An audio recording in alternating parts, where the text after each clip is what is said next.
دي رسالة جمهور نادي الزمالك لأحمد سيد زيزو.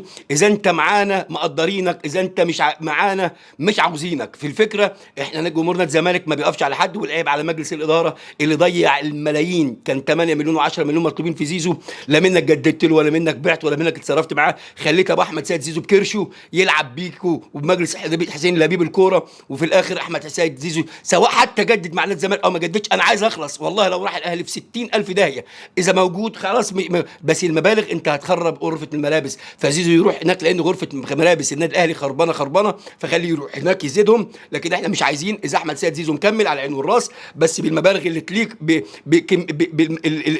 بالماده المتوفره في نادي الزمالك، مش بلوي الدراع والمبالغ. احنا مش جايبين رافينيا ولا جايبين يامال يا جماعه. انت لعيب بدني بحت، لعيب صنعت نفسك بدني وثلاث ارباع اهدافك. انا معاك ايه ضربات جزاء، بس انا مش مشكله عندي. قد ما انا بقول نادي الزمالك ما بيقفش على زيزو، واللي عمل زيزو هيعمل مليون زي زيزو الخسران. هيروح هناك هيبقى هيتحط على الرف، محدش هيذكره. لكن انت اتذكرت وعملت اسم ليك في نادي الزمالك. روح، احنا هندعمك لاخر لحظه. مشيت هيبقى غير مأسوف عليك.